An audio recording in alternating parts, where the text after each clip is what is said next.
Hi everyone, I'm Benny Lewis from Ireland and I'm going to try to learn Japanese to fluency in 3 months from this room in Valencia, Spain.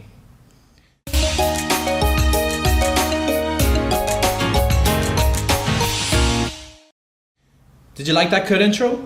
Whenever you see that, apart from this video, the rest of the video will only be in Japanese, even though right now I only know konnichiwa, sayonara and ganbatte. So later this week, I'm going to try to make my first video in Japanese already, and you can see a new video every single week for the first month and then every second week until the project ends. Make sure to click subscribe so you don't miss these.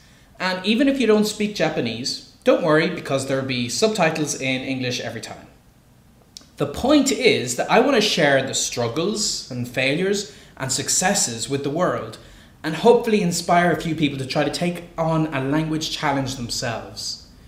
So I'm guessing you have a lot of questions, like why 3 months? Why not just take my time?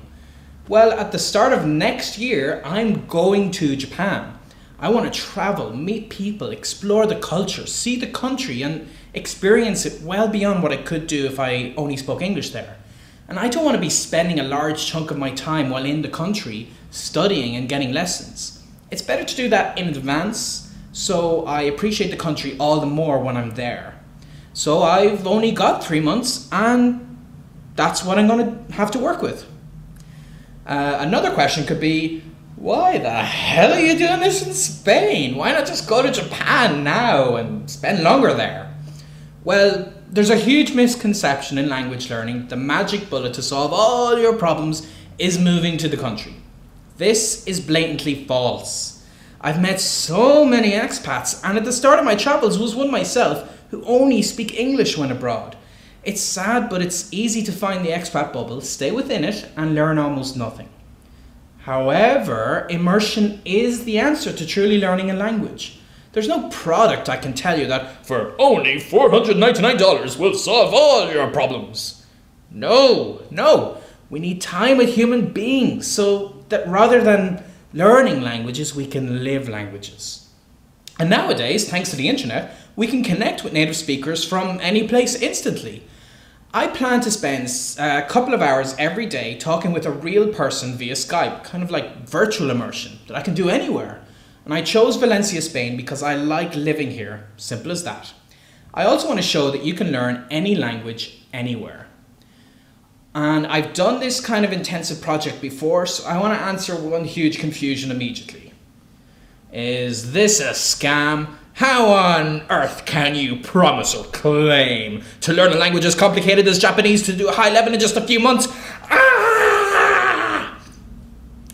Sorry. I realize the title of my blog and project, Fluent in 3 Months, invites skepticism. But this is not a promise, it's not a claim, it's not a secret formula, get rich quick or lose weight overnight scam. This is a target I have that I'm sharing with the world as I try to reach it. I'm aiming for something very specific that I'll define in a moment in a very precise timeline of 3 months. Because I can only try my best, failure is an option, and that's okay. Why do we only have to aim for certain things? I prefer to push my boundaries. And I also prefer to be specific in my goals and not just say I want to learn some Japanese.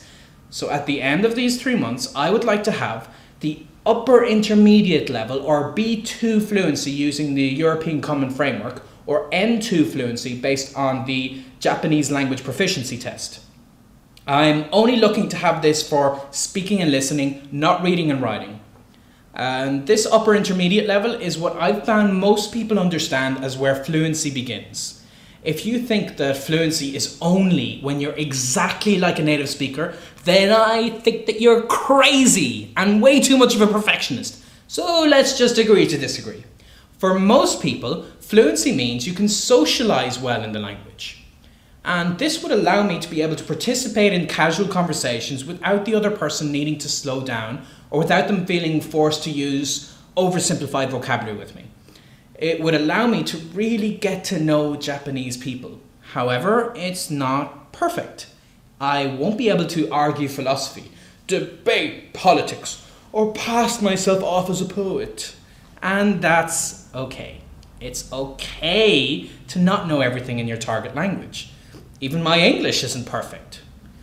And I've had similar projects like Chinese and Arabic, and ultimately reached a lower intermediate stage, which was below my target, but still very useful to travel in the country, as long as people spoke slowly with me.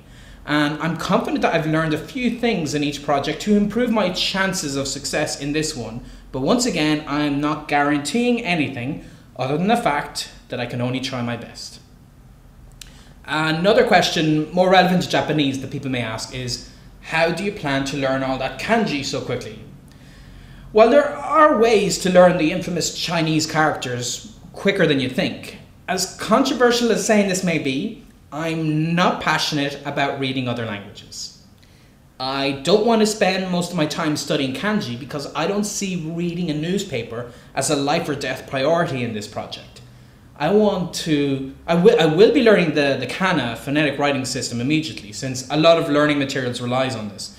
But I think we should learn how to speak well first and then learn how to read well. So I can have a later project focused on reading, but for now, I'm focused on speaking. Another question, how do you plan to do all this? Well, as I said before, there will be lots of Skyping. I'll be studying these books too, but only around my spoken sessions. I'm not studying in order to speak someday. I'll be studying to strengthen my current spoken skills. And I'll be focusing on a lot of vocabulary studies with flashcards on my smartphone, written in kana. But I'm generally going to try to be an independent learner rather than follow some course. I won't be learning words or grammar rules for some day. I want to know things that are relevant to the kinds of conversations I will be having and learning more as I expand that range of conversations. But to know precisely what I'm going to be doing, just follow along with the videos and soon you'll see me try to describe my typical day learning Japanese in Japanese. And finally, I want to share another reason I'm doing this. The important one is that I want to get to know Japan by speaking the language of its people. But another one is that I want to show you that there are no excuses for not learning a language. If you can't travel to the country but want to learn some language, then just do what I'm doing. If you did poorly in languages in school, then realize I'm doing this despite the fact that I wasn't able to ask the most basic questions in German after learning it for more than 5 years in school.